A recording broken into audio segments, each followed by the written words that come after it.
my name is Ben Murray. I work with the National Council for Curriculum and Assessment, the NCCA in Dublin, Ireland. So today we are in the Marino Institute of Education with a group of 20 teachers, and these teachers are established teachers, and these teachers are going to today go through two workshops.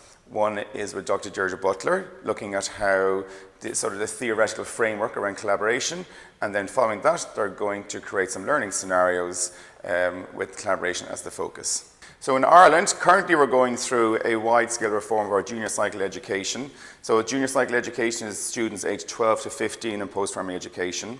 So there's a wide-scale reform. It's taken place across all subjects, and for the first time we're looking to embed key skills within our curriculum and within our specifications. Some of these key skills is about working with others, where we're asking students to sort of collaborate, to communicate, and to use digital technology and to use other methods of working with each other in their classrooms. So one of the key skills explicitly ask students, and actually therefore ask teachers, to think about how they will get students to work with each other.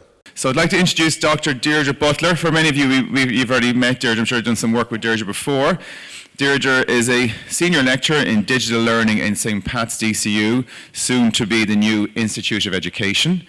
And Deirdre is going to talk us through how to embed, as the title says, collaborative learning into lesson design. So over to you, Deirdre. Thank you.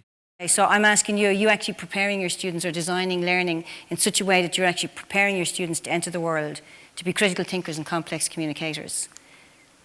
That's the gap now.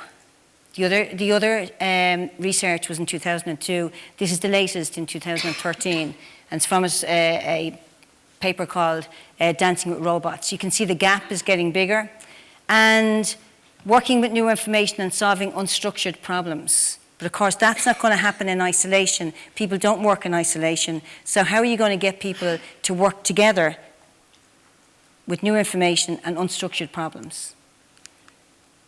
It's all down to your beliefs and attitudes. That's what actually informs what you do and how you actually design learning experiences. I think we're at a tipping point. I think a lot of us maybe were looking at these ideas, constructivist understandings, etc., for a long time. But I think now the point has been reached whereby the technology is ubiquitous, our connection is there, the actual push and drive from the world is actually pushing us into a space where we have to actually think about what learning looks like in the digital era.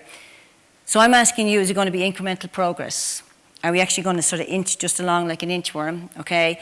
Or does it actually demand a fundamental change in our thinking and practices?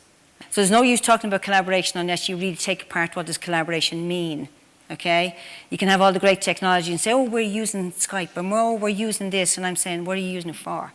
Okay, how's the learning actually changing?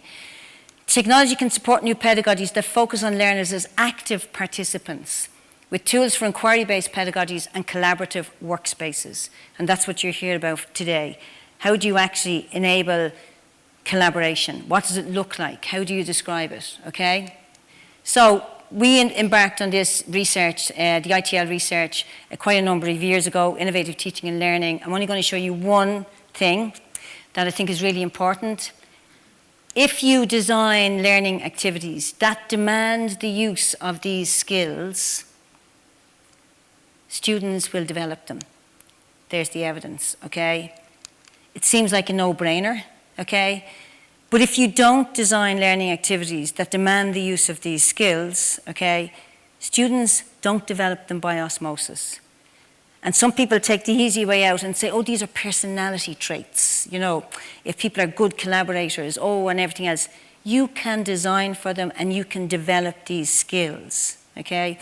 People are not asking you to design separate learning activities. You're looking at if you're teaching science, if you're teaching maths, if you're teaching English, if you're teaching art, or better still, if you're actually teaching in collaboration cross-curricularly, you actually design the learning activities that actually enable students to develop these skills as they're engaging with the content, okay, in a problem-solving, perhaps, way. Are those the skills that are being developed by your students every day in school?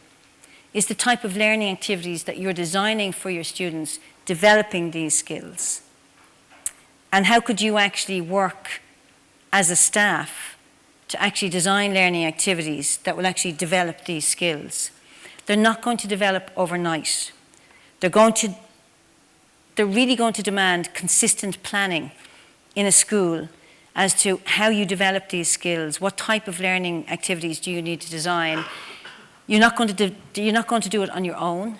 You're going to have to maybe work interdisciplinary as well, but at least have an expectation that these are the type of things that need to develop. If we know what collaboration is, then we can plan for it. But we need a shared language, a shared meta-language. So when I talk about are people working together, what does that mean? Do they have shared responsibility? What does that mean? If they're making substantive decisions, what does that mean? And if I talk about interdependence, what does that mean? Okay? So they're the type of things over a number of years we tried to tease out in the research before we designed the rubrics. Okay? So if we understand the language, we then can design learning activities that target the development of the specific skill of collaboration.